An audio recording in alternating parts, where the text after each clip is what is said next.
Tubecult.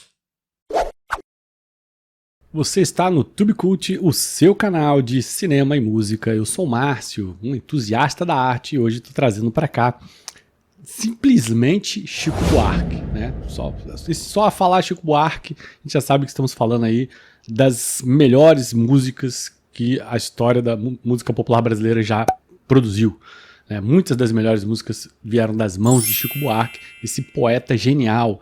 Agora, o problema é escolher só 5, né? Esse é um problema enorme. Tenho certeza que estarei aí cometendo absurdamente muitas injustiças para você que gosta de Chico Buarque, sabe? Né? É realmente muito difícil escolher apenas 5. Portanto, fica aí o convite, né? Já que eu vou certamente cometer injustiças, convite para que você vá lá e coloque aí no campo de comentários as 5 músicas que você mais gosta de Chico Buarque. Ou, se quiser, pode também sugerir outros músicos que você considere interessantes de serem trazidos, mesmo que daqui a um ano e meio, para cá, para o canal, né?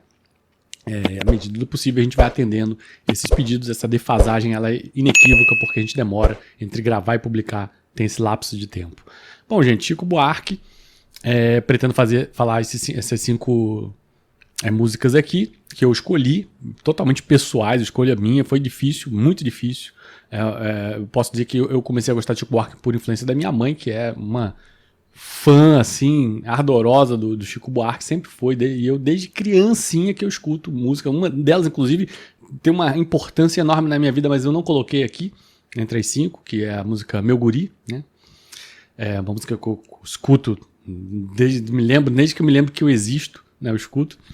E enfim, vamos lá, vamos falar de Chico Buarque, as curiosidades e o convite para você comentar já foi feito, né? Vamos lá, vamos falar de Chico Buarque, né? Nascido em 44, no Rio de Janeiro, Francisco Buarque de Holanda é escritor, dramaturgo e compositor, filho do célebre historiador Sérgio Buarque de Holanda. Chico cresceu cercado por livros e ideias. Sua obra musical é marcada por uma fusão de lirismo, crítica social, ironia, sofisticação linguística. Durante a ditadura militar, tornou-se um dos principais nomes de resistência artística, usando metáforas e personagens para driblar a censura.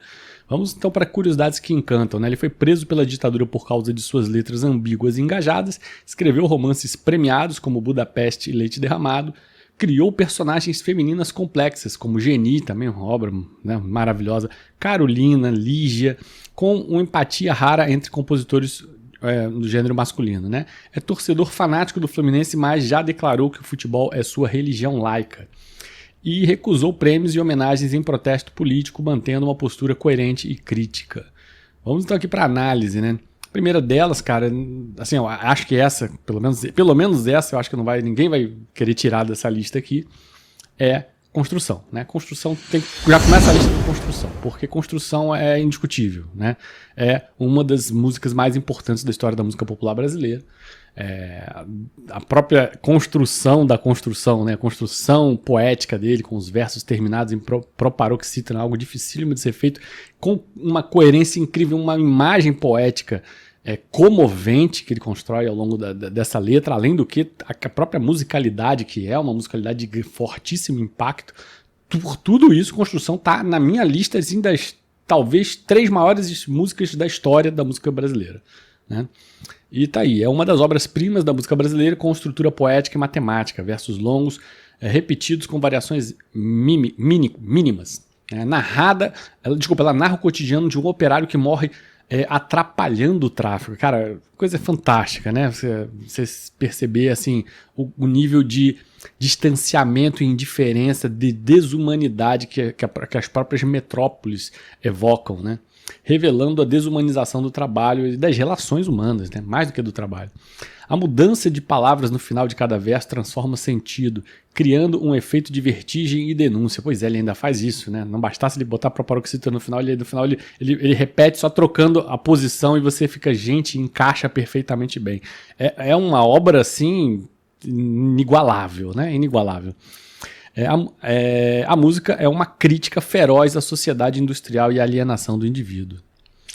Pois é, né? A letra tem versos decassílabos e foi inspirada por técnicas de montagem cinematográfica.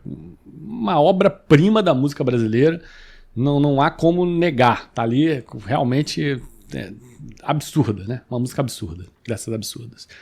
A segunda música que eu coloquei aqui é uma música que me encanta. não apenas pela letra, como pela melodia, me evoca as melhores imagens na mente. Uma coisa, entrou a música na mesma hora, é uma coisa poética, fantástica, que é a música Brejo da Cruz, né? É demais aquela magia da infância, né? É fantástico, né? É uma crônica sobre a miséria e o abandono do sertão nordestino com imagens duras, porém poéticas. Me remete um pouco à obra que eu li do José Lins do Rego, né? O Menino de Engenho, porque é justamente isso, é o contraste entre uma realidade dura, mas ao mesmo tempo poética por conta de ser vivenciada por uma infância, né?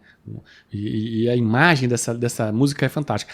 Mencionando aqui que eu não vou poder colocar as músicas aqui, porque questões de direitos autorais, o YouTube não permite, então fica sempre aí o link, né, disponibilizado para você ir lá. E você que porventura ainda não conhece essas músicas, pelo amor de Deus, amigo, conheça, né? E vai lá, clica e escute, veja se realmente eu estou exagerando nos meus elogios a essas músicas, né? Clica e vai conhecendo as músicas.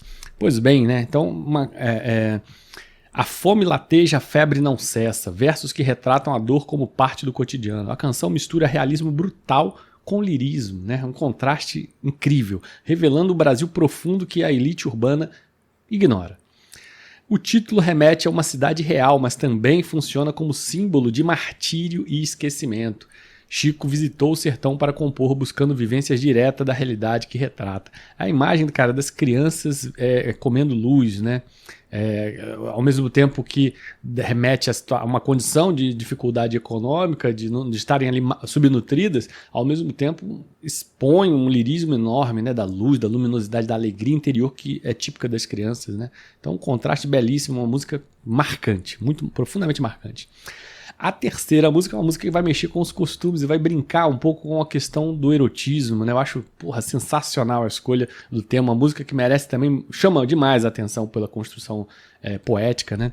A História de Lily Brown, música de 1983, né? Que narra a vida de uma mulher que vive entre o glamour e a decadência com tons de tragédia e ironia. Eu grifo ironia, é uma música profundamente irônica, tem até uma versão muito boa com a Maria Gadu, recomendo para você conhecer, né? A Lily Brown é uma personagem que poderia estar num romance no ar, sedutora, misteriosa, marcada pela solidão, né? Exatamente, né? Um personagem bem construído, né, dentro dessa visão daquela mulher do mundo, né? A mulher do mundo que interpreta, está nos palcos e tem vivências, experiências, né? Só que o que acontece no decorrer da música o amante dela resolve casar com ela, né? E aí toda a aventura se desfaz. É um barato a história, né? Então a música tem influência do jazz e cabaré, com arranjos sofisticados de atmosfera cinematográfica. É uma crítica à superficialidade da fama e à solidão das mulheres objetificadas, mas eu diria, mais do que tudo, é uma crítica a própria necessidade apropriativa que o amor incute na gente. A gente quer se apropriar da coisa e tira a vida dela, que nem o filme Colecionador, também um filme maravilhoso. Quanto mais você é empurrado pela paixão a querer se apropriar da coisa, mais aquela coisa vai perdendo a graça, né? E a história é justamente isso, né? O homem que quer aquela mulher para ele, e aí casa com ela e nunca mais teve a mesma atmosfera, nunca mais conseguiu, a partir do casamento, nunca mais conseguiu criar aquele mesmo enredo, aquela mesma poesia que havia entre os dois, aquela mesma química, né? Então, para mim também é uma crítica ao relacionamento humano e a busca pela concretização do que não é concretizável, né? Enfim, a canção foi inspirada por filmes americanos dos anos 40 e 50, segundo o próprio Chico. Agora vamos para a quarta música, outra música belíssima. Cara, Chico Buarque é fogo, né, cara? Não tem para onde. Outra música belíssima, que tem uma letra, nossa, de arrepiar a alma, que é a música Futuros Amantes, de 1993, né? Também fica o convite para você escutar aí. Futuros Amantes, uma carta poética para amantes do futuro, escrita como se fosse encontrada por acaso. Não se aflija tanto com o nosso calendário. Um convite à esperança e à transcendência do amor. A letra sugere que o amor verdadeiro sobrevive ao tempo, à censura e à dor. Foi interpretada como uma mensagem aos artistas censurados, mas também como uma ode à eternidade do afeto. Chico escreveu a letra como se fosse um documento arqueológico encontrado por gerações futuras. Ele até ilustra, no decorrer da letra, né? A letra e música são maravilhosas, né? Ele ilustra bem a imagem de escafandristas descobrindo vestígios estranhos da nossa civilização, né? O que nos remete a uma ideia do efêmero e da ação do devir inequívoca, que muitas das vezes nós damos tanto valor às coisas como esquecemos que tudo passa e tudo é passageiro, né? E, portanto, que nós não deveríamos nos afligir. Tem uma mensagem um pouco estoica aí, né? Se você parar para pensar. Não deveríamos nos afligir com essas efemeridades, pois tudo passa e no final o que importa mesmo são coisas que nos ligam genuinamente, né? As nossas emoções, as nossas amizades, a nossa honestidade e, enfim, as nossas paixões, né? E isso é o que fica, no final das contas, e que no futuro sempre nos acharão estranhos, né? Assim como nós achamos o passado estranho. É isso. Gente, antes de falar aqui a última música, vai ficar o convite para você conhecer a R4 Informática, a parceira do Google na implementação do Google Workspace, né? Uma plataforma que agrega um conjunto de serviços digitais que vai alçar a sua empresa a um patamar de excelência, seja no atendimento do seu cliente na ponta final, seja na gestão interna e logística da sua empresa, com lidar com os recursos humanos, enfim, com toda a sua área negocial, a questão dos dados, né, a segurança de dados, tudo isso. Cara, o conjunto de serviços digitais hoje, do mundo digital que a gente vive, pode-se dizer, é indispensável, simplesmente indispensável. Então, fica o convite para você que tem uma empresa, clicar aqui no site da R4 Informática, ir lá e conhecer o serviço deles, onde você vai abrir sua mente para uma nova dimensão em que a sua empresa poderá adentrar a nossa era atual. Gente, fica o convite aí e vamos para a última música. A última música é uma música bem brasileira, bem popular, né? Muito, muito gostosa essa música, muito usada às vezes em chorinho também. Eu gosto mais dessa música, que é a Feijoada Completa. Se não me engano, até tem uma versão de samba muito boa do João Nogueira também, dessa música, né? Muito boa. Feijoada Completa. Se não me engano, também tem de choro, né? Essa nova geração do choro faz a interpretação dessa música muito boa. Então, uma celebração da cultura popular brasileira com humor e sabor. A letra lista os ingredientes da feijoada e os convidados da festa, criando uma crônica social disfarçada de receita. Não se esqueça da cachaça, da farinha e da mulher. Mistura de machismo irônico e crítica à tradição. A música é uma sátira ao patriarcado e à domesticidade, com ritmo contagiante e arranjos tropicais. Foi composta como parte de um projeto para retratar o Brasil com leveza e crítica, né? E sim, o Chico Buarque, ele é um poeta extremamente inteligente, e toda pessoa muito inteligente ela é rebelde e crítica. Ele fez muito bem isso, o trabalho dele. E sem dúvida é ímpar, é único aqui, né? A gente tem uma alegria de ter alguém nesse nível na nossa cultura.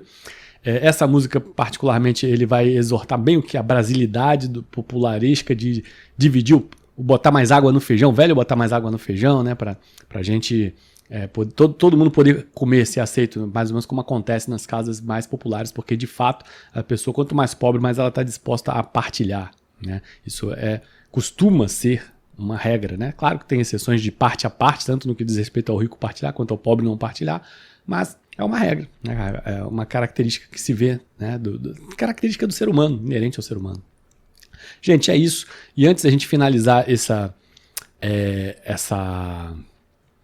vídeo, né? Fica o convite para você assistir o próximo, né? Claro que vontade era fazer outra do Chico Buarque, porque 5 é muito pouco, né? 5 músicas é muito pouco. Mas vamos lá, no futuro, quem sabe eu faça mais do Chico Buarque, mais músicas aqui, que realmente é uma injustiça aqui, com muitas músicas maravilhosas. Mas seja como for, o convite para você assistir o próximo vídeo será de outro músico brasileiro que eu amo de paixão, que é o João Bosco. Imperdível, um músico ímpar também na música brasileira. Imperdível, gente. Fica o convite, eu te vejo lá no próximo vídeo. Um abração.